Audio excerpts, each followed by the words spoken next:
Bonjour à tous et à toutes. Et ce matin, je vais commencer, pour changer, par une histoire vraie. Euh, c'est l'histoire d'un mec. Vous connaissez ça? Ouais, voilà. C'est vrai en plus, c'est l'histoire d'un homme, oui, d'un homme, voilà. C'est le début de la semaine, et c'est un homme chrétien. Il prend rendez-vous avec son pasteur. C'est le début de la semaine. Et donc le pasteur l'invite dans son bureau. Il lui sert une tasse de café. Et puis, à peine assis, l'homme se met à discuter de son couple. Il me dit que son couple ne va plus du tout, qu'il y a des gros problèmes. Et ce qui frappe vraiment le pasteur, c'est d'entendre tout ce que cet homme déverse au niveau de ses sentiments négatifs par rapport à l'épouse, voilà, par rapport à l'épouse de cet homme-là. Et il se rend bien compte que le mariage, là, enfin, l'homme qu'il a en face n'a qu'une envie, c'est divorcer d'avec sa femme, quoi. Voilà. Et plus l'homme est en train de parler, de déverser finalement des torrents de sentiments négatifs par rapport à son épouse, et plus le pasteur est en train de prier dans son cœur, dit Seigneur, aide-moi, parce que je ne sais pas trop quoi faire, quoi dire surtout. Et puis, ça dure quelques minutes comme ça, et puis bon, il faut bien que l'homme parle, hein, se vide son sac, comme on se dit. C'est bien, ok. C'est un des meilleurs endroits pour le faire aussi, tant mieux. Il a frappé à la bonne porte. Et puis, tout d'un coup, le pasteur a une idée. On se demande de qui ça vient. Et il ouvre son tiroir, et il sort de son tiroir une fiche cartonnée, un Bristol, vous savez, voilà. Et il tend ça à l'homme en question. Il dit, écoute, voilà ce que je te propose. Est-ce que si je te promets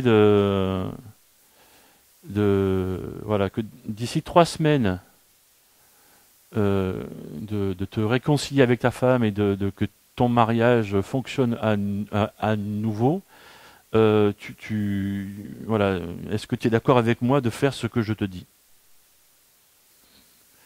Le gars, il a plutôt envie de divorcer, mais par respect pour son pasteur, ça existe. Euh, il dit ok, par amour pour sa femme aussi, parce que quelque part, il y a ça encore.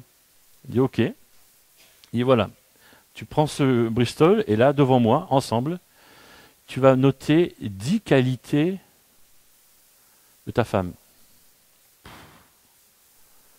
Alors, les qualités, il a plutôt envie de noter ce qui ne va pas chez sa femme en ce moment, quoi. Hein. Alors, le pasteur prend quelques minutes avec lui et l'aide justement à noter des qualités de sa femme. Donc, ils discutent, je ne sais pas, peut-être que c'est une bonne cuisinière ou une bonne maman, etc. Enfin bref. Et puis, ils notent, et ça prend quelques minutes, et puis ils arrivent à noter comme ça 10 qualités de la femme. Ok. Et puis, il dit, bon, ça c'est la première étape. La deuxième étape, c'est que tu penses au Bristol, tu vas le plier, tu le mets dans la poche de ton pantalon tous les jours.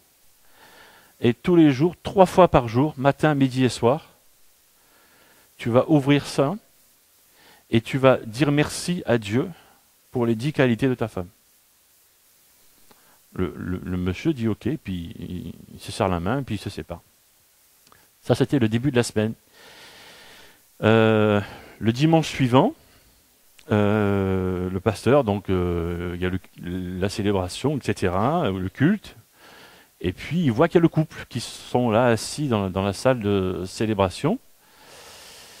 Et puis, il se rend bien compte que l'attitude qu'ils ont, ils n'ont pas l'attitude d'un couple en train de divorcer, quoi. Ils ont plutôt l'attitude d'un couple qui s'aime. Voilà, la gestuelle ne trompe pas. Bon, donc il est plutôt content, mais il n'en sait pas plus. Et puis, à la fin de la célébration, le pasteur est là à la porte en train de dire un peu, de saluer un peu des gens comme ça, et puis le couple passe devant, et le monsieur lui glisse à l'oreille, on dort de nouveau ensemble. Tant mieux, c'est bien, ok. Et puis, 3 semaines passent. Le pasteur prend son téléphone, il appelle le monsieur, et puis le monsieur lui raconte que tout va bien, c'est le grand bonheur, machin. et puis qu'il a retrouvé sa femme l'a retrouvée, etc. C'est super, machin. Et le pasteur lui demande, mais est-ce que tu dis merci à Dieu pour les qualités de ta femme, par rapport au Bristol, tout ça, etc.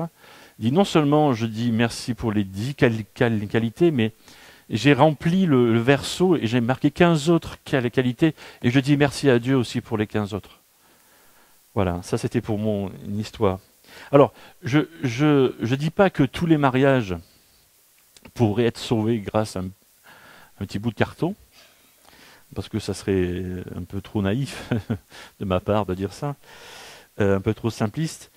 Mais si sur cette affaire-là, sur ce ménage en décomposition, ça a été efficace, c'est pour une raison très, très simple.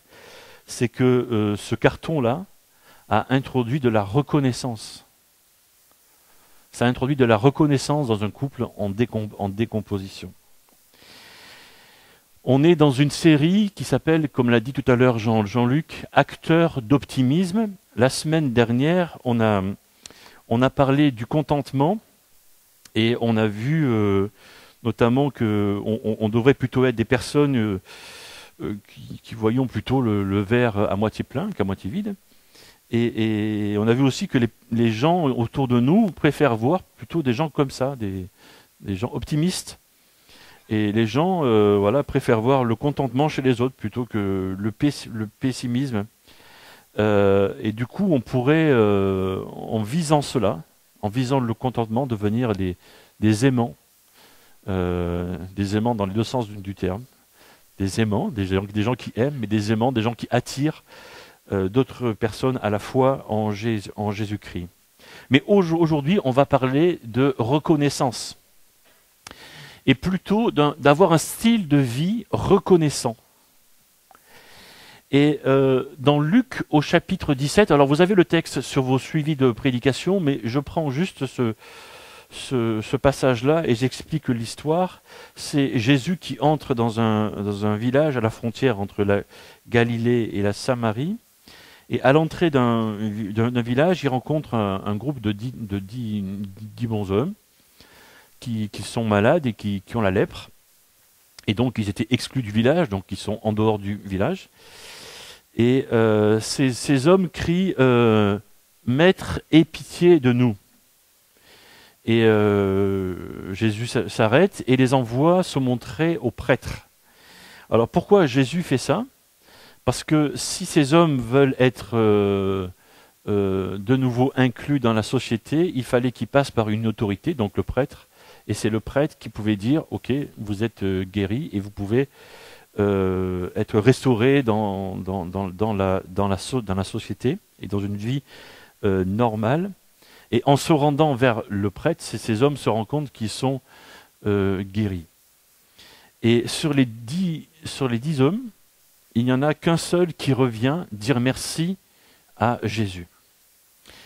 Alors, moi, je me souviens avoir entendu cette histoire quand j'étais tout petit, et déjà, je pensais que les 9 qui ne reviennent pas étaient des gens très impolis. Voilà. Et Jésus est surpris aussi par ce manque de reconnaissance. Et comme pour enfoncer un peu le clou, l'auteur de ce texte dit même que celui qui revient est un Samaritain, un étranger, et un non-juif, et notamment ce type d'étranger que les juifs détestaient par-dessus tout, pour différentes raisons, mais je ne veux pas rentrer dans le débat ce matin.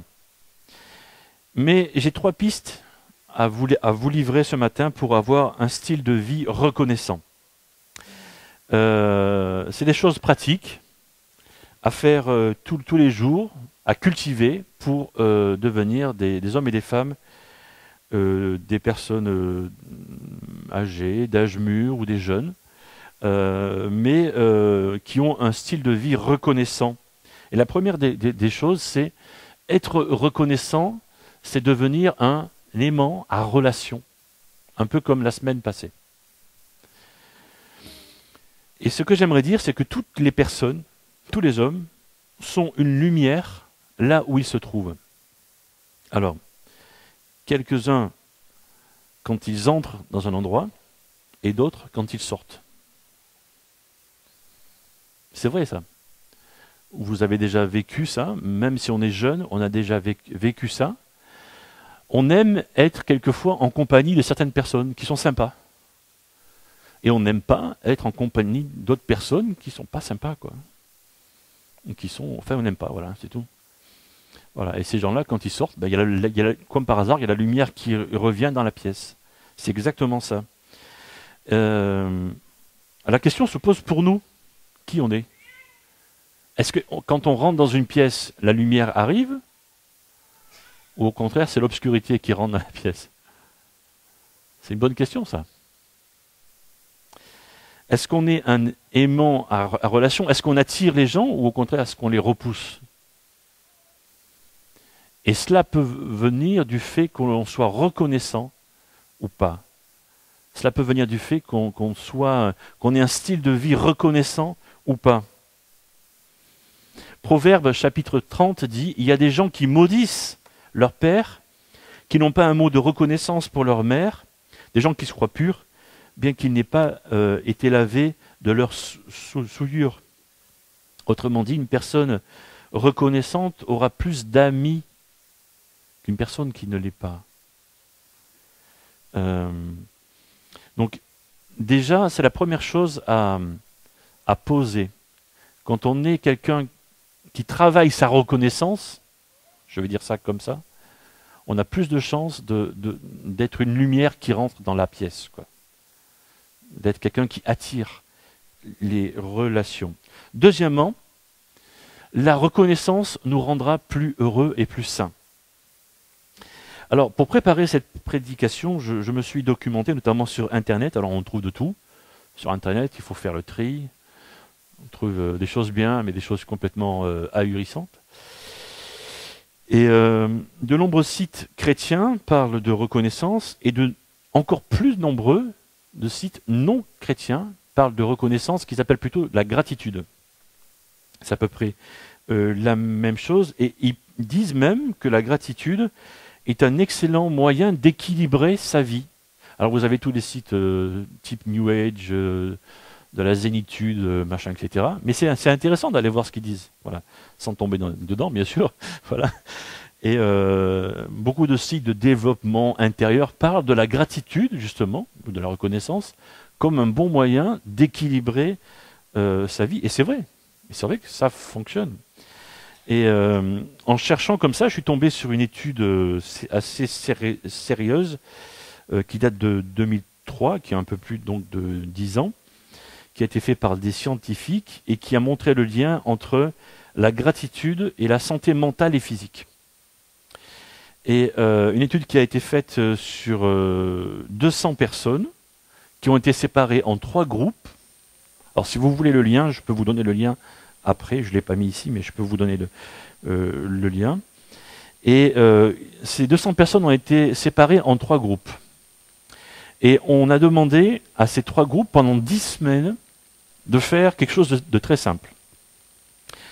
On leur a dit, laissez passer la semaine, et après la semaine, vous notez 5 choses au premier groupe dont vous êtes reconnaissants la semaine passée. Au deuxième groupe, vous notez 5 choses qui vous ont énervé la semaine passée. Et au troisième groupe, 5 choses marquantes qui vous ont marqué la semaine passée. Donc c'est les neutres. Vous voyez? Et à la fin des 10 semaines, on leur a posé des tas de questions sur leur état moral, physique, etc.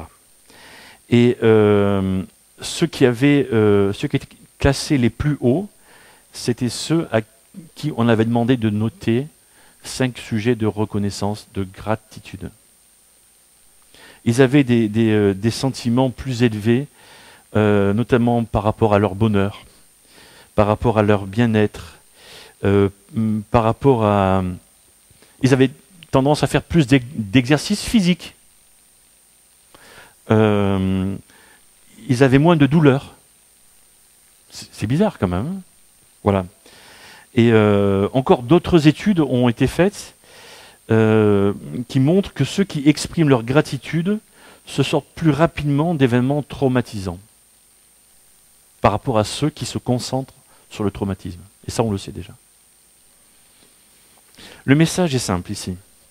La reconnaissance est bonne pour notre santé mentale et physique. Mais ça, on le sait déjà si on connaît un peu la Bible.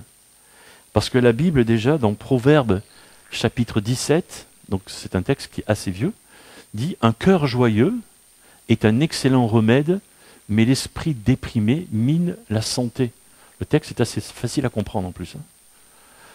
Je le répète, un cœur joyeux est un excellent remède, mais l'esprit déprimé mine la santé.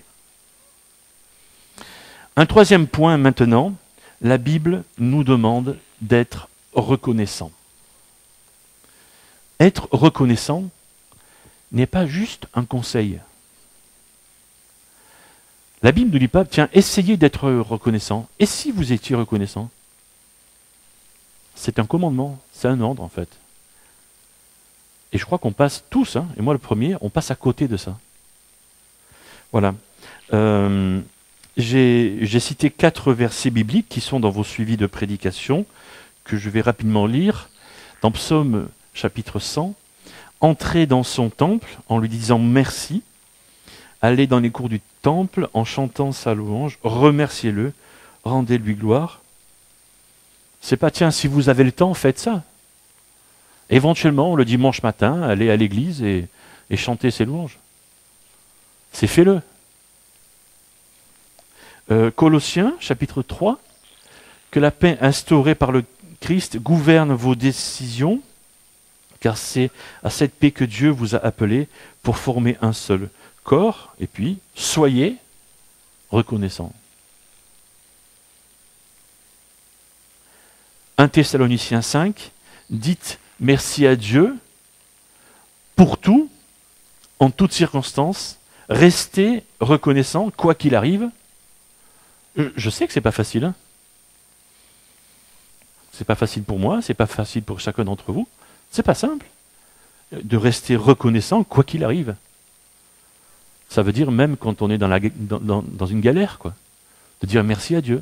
Ça veut dire ça aussi. C'est facile de dire merci à Dieu quand tout va bien, quoi. Quand tu te lèves le matin, que tu n'as pas mal au dos, que tu n'as pas mal à la tête, que tu n'as pas de soucis, bien sûr c'est facile. Mais quand c'est le contraire, c'est difficile. Ben oui, mais il faut le faire. Philippiens chapitre 4, ne soyez inquiets de rien, mais demandez toujours à Dieu ce qu'il vous faut, et quand vous priez, faites vos demandes avec un cœur reconnaissant. Donc on peut avoir des demandes à faire à Dieu, on peut demander toutes sortes de choses à Dieu, ce qui nous manque, mais avec un cœur reconnaissant. Déjà en lui disant merci pour ce qu'il va nous donner, et la foi ici entre en jeu. Si on croit en Jésus-Christ, si on est disciple de Christ, quelque part on n'a pas le choix. Alors, c'est assez dur ce que je dis. Et c'est difficile à vivre, je sais que c'est pas simple. Mais on se trouve sous les ordres d'un maître qui s'appelle Christ. Et il nous demande d'avoir ce comportement-là, d'être reconnaissant. Et ça devient difficile. Est-ce que vous avez déjà essayé d'être quelqu'un que vous n'êtes pas? Vous savez, quand j'ai commencé mon ministère pastoral, pour moi, dans ma tête, le pasteur, ça avait une cravate, en fait. Donc, j'ai commencé comme ça. Donc, tous les dimanches matin, je crois qu'il y a 1 ou 2 photos comme ça qui traînent chez moi, où j'ai mon costume et ma cravate. J'y ai pas mis le feu, étonnamment. Vous voyez, quand même. Et ça a duré quelques mois, mais en fait, j'étais vraiment pas bien, quoi. Donc, je sais ce que c'est d'essayer d'être quelqu'un que je ne suis pas. Voilà. Au bout d'un moment, Sandrine m'a dit, mais tu joues à quoi, là? Ça va pas, là. Ça va pas. Bref, mets-toi à l'aise, elle m'a dit. Donc c'est ce que j'ai fait. Donc peut-être que vous savez aussi, vous avez peut-être essayé d'être quelqu'un que vous n'êtes pas, mais c'est pas... Bon, quand c'est pour une soirée où on s'amuse, c'est autre chose. Voilà. Est-ce que vous avez essayé d'être heureux alors que à l'intérieur vous n'êtes pas? Si vous avez sûrement essayé. Si vous avez un peu de bouteille, vous avez essayé. de paraître. Si, vous avez essayé, je suis sûr. Parce qu'on est invité quelque part et puis on ne veut pas montrer. Bien sûr qu'on le fait. Alors comment être reconnaissant alors qu'on est peut-être submergé à l'intérieur par quelque chose qui ne va pas? Alors je vais vous donner des suggestions pratiques. D'abord, écrivez. Écris ta reconnaissance. Vous avez remarqué que régulièrement, je vous donne ce conseil d'écrire. Voilà. Tant que vous ne le faites pas tous, je le dirai. Je sais qu'il y en a qui ne font pas encore. Je regarde personne. Voilà. Écris ta reconnaissance. Tout à l'heure, j'ai parlé de cette étude psychologique qui a été faite sur ces 200 personnes.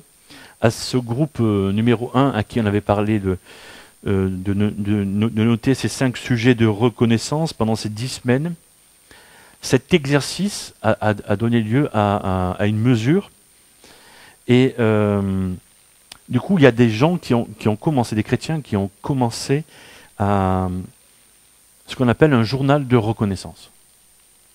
C'est un journal à part, où ils notent pas leur sujet de prière en fait. C'est un journal de reconnaissance. Où peut-être chaque jour ou chaque semaine, après c'est chacun qui fait comme il veut, ils écrivent leur sujet de reconnaissance. Merci Seigneur pour, 2 points, à la ligne, ceci, cela. Ok ? On va commencer ce matin. Normalement, sur vos suivis de prédication, vous avez 3 lignes. C'est ça ?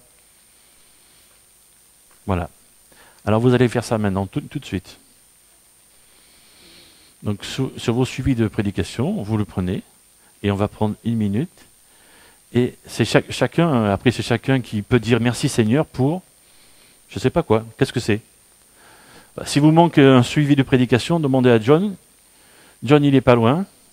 Voilà, il peut vous donner un suivi de prédication en plus. Alors, est-ce que c'est merci Seigneur parce que dans la semaine, je ne sais pas, au travail, j'ai réussi à faire quelque chose que je n'arrivais pas à faire? Est-ce que c'est merci Seigneur parce que j'ai lu un tel passage dans la Bible et j'ai compris? Enfin, ça fait 20 ans que je lis ce passage et je ne comprends pas, et là j'ai compris. Est-ce que c'est merci Seigneur parce que ce matin, j'ai ouvert les volets et il y avait le ciel bleu? Et ça m'a fait du bien en fait. Ça fait du bien de voir le ciel bleu. Hein, Roland? Tu vois? Voilà. Mais ça peut être un sujet de reconnaissance. Voilà, pour quelqu'un qui aime bien vivre dans le sud. Voilà. Est-ce que ça peut être... on peut avoir un cœur qui se laisse attendrir par le sourire d'un enfant. Et voilà, ce matin, hier ou avant-hier, on a vu un sourire d'un enfant et ça nous a fait du bien. Merci Seigneur pour ça. Ou ça peut être, quelqu'un qui a fait une balade en forêt hier après-midi, qui a vu un lièvre ou je sais pas quoi. Je sais pas. Ça peut être, je sais pas, ce qui vous a fait du bien. Ou ça peut être, vous avez renoué des liens avec quelqu'un avec qui vous étiez fâché, peut-être que vous avez perdu de vue depuis très très longtemps et ça vous a fait plaisir, ça vous a fait du bien. Ça peut être toutes sortes de choses. Et quand vous commencez à creuser comme ça, dans la semaine, vous vous rendez compte que c'est pas une chose, c'est pas 10 choses, c'est des dizaines de choses qui vont remplir votre journal de reconnaissance. Ce matin, j'en demande juste 3. Ça va? Tout le monde a pu remplir pendant que je comblais le trou? Voilà, ok. Donc, écrire sa reconnaissance. Deuxièmement, c'est agis comme une personne reconnaissante. Alors, quand j'ai dit agis, ça m'a fait penser à quelqu'un. Mais peut-être qu'en ce moment, tu n'as pas le cœur à être reconnaissant. Alors, je vais te dire quelque chose qui est bizarre. C'est pas grave. Si tu n'as pas le cœur à agir comme une personne reconnaissante, ce n'est pas grave. Alors tu vas me dire, mais est-ce que c'est pas malhonnête d'agir comme une personne reconnaissante alors que je n'ai pas le cœur. Et je vais te citer Genèse chapitre 4. Et c'est une autre de ces histoires bibliques qui montre finalement un principe. C'est l'histoire de Caïn et d'Abel. Caïn et Abel ont offert tous les deux des sacrifices à Dieu. Et Dieu a accepté le sacrifice de Abel et a refusé le sacrifice de Caïn. Je ne vais pas discuter maintenant, dire pourquoi il a refusé ou accepté l'un ou l'autre. Ça sera une autre fois. Mais c'est comme ça. Et Caïn s'est mis en colère. Et le texte dit ça. Caïn se mit dans une grande colère. C'est dans Genèse chapitre 4. Et son visage s'assombrit. Donc colère, quoi. L'Éternel dit à Caïn, « Pourquoi te mets-tu en colère et pourquoi ton visage est-il sombre? Si tu agis bien, tu te relèveras. » Et c'est là qu'est le principe. Le gars, en fait, il est en colère, quoi. Et il est en colère contre Dieu. Et Dieu lui dit, si tu agis bien, tu te relèveras. C'est-à-dire que la seule chose qu'il a envie, c'est de faire la tête. Quand on est en colère, on fait la tête, hein. Je ne me trompe pas. Le visage est sombre.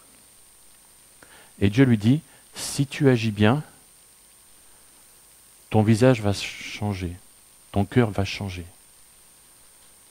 Donc commence par agir comme il faut, et après, ton cœur, ta tête vont suivre. C'est le principe. Et c'est pas moi qui le dis, c'est Dieu en fait. C'est étonnant. C'est étonnant ce qu'on trouve là. Le but en fait c'est quoi? Le but c'est de changer. C'est que notre cœur, de la colère ou de la peine, de la tristesse ou des sentiments négatifs, soit transformé et s'apaise et s'imprègne de sentiments positifs. Et là, on est en train de parler de reconnaissance ce matin. Et c'est ça que cherche Dieu pour nous. J'ai noté l'exemple de la pompe parce que l'autre jour, on avait des baptêmes et on parlait avec Jean-Claude de la pompe. Et que si on n'amorce pas la pompe, en fait, ta pompe, elle est vide. Et si tu ne mets pas un peu d'eau d'abord dedans, c'est bizarre, quoi. Ta pompe est vide. Et si tu ne mets pas de l'eau dedans, donc c'est à toi de mettre de l'eau dedans avant pour que la pompe vide l'eau. Et c'est un peu ça, quoi. Donc agis d'abord, sois d'abord reconnaissant même si ton cœur ne l'est pas. Et tu verras, petit à petit, ton cœur va se transformer. Donc, écris, agis, et puis la troisième chose, c'est parle de tes sujets de reconnaissance à Dieu.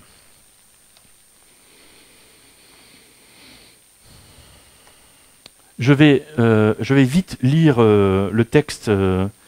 C'est un texte assez long, mais ça fait le lien avec ce qu'on va vivre cet après-midi.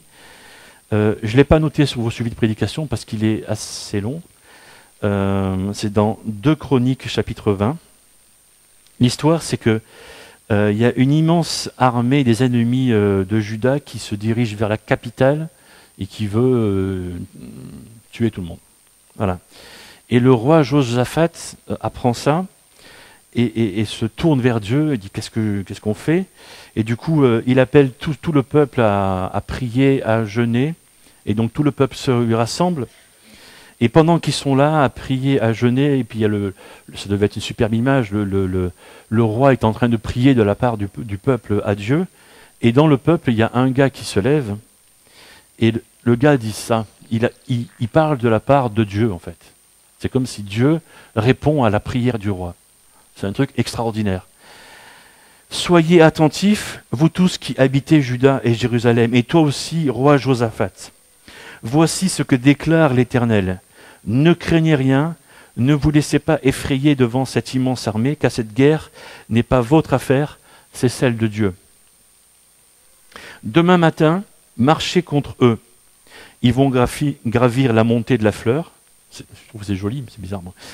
Vous les rencontrerez au bout du défilé à l'entrée du désert. Vous n'aurez même pas à combattre. Contentez-vous de prendre position, de vous tenir là. Vous verrez l'Éternel vous accorder la délivrance. Gens de Juda et de Jérusalem, ne craignez rien. Ne vous laissez pas effrayer. Demain, marchez à leur rencontre et l'Éternel sera avec vous. Voilà ce que Dieu dit au roi et au peuple. Vous savez ce que fait le roi? Il fait un truc de dingue, en fait. La suite.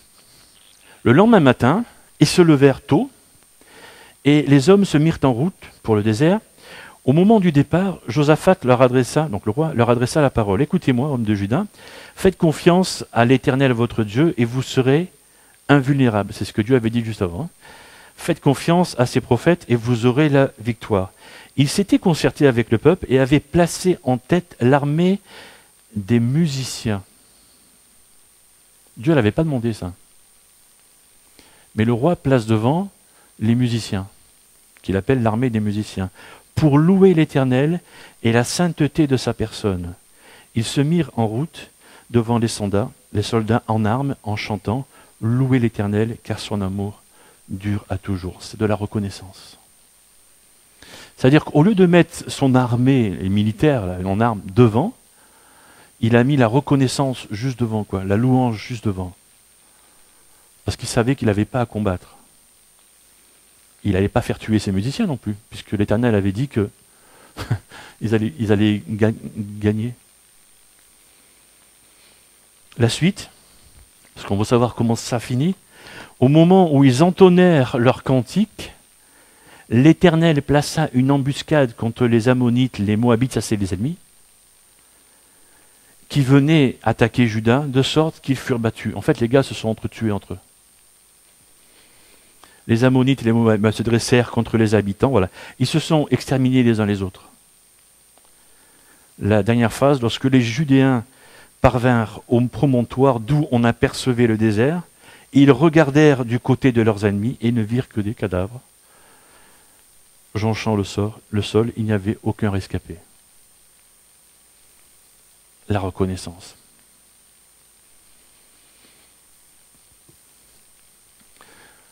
Dieu répond quand nous sommes reconnaissants.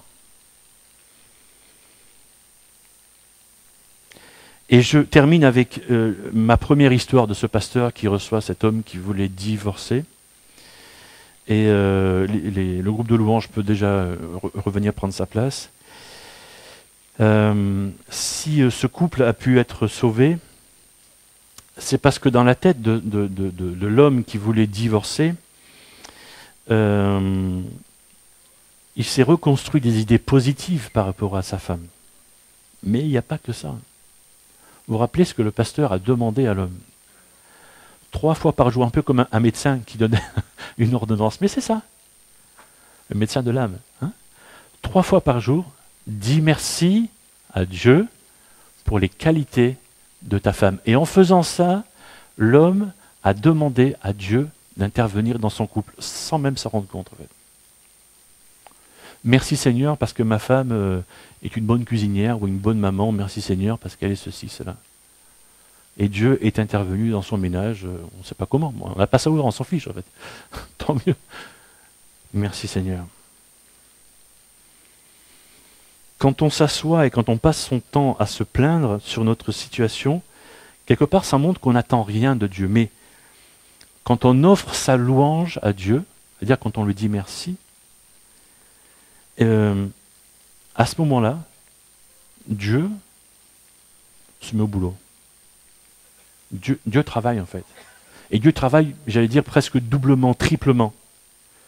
Dieu est plus favorable à agir quand nous évoluons dans la foi que quand on évolue dans le doute. Et ça, on veut bien le comprendre.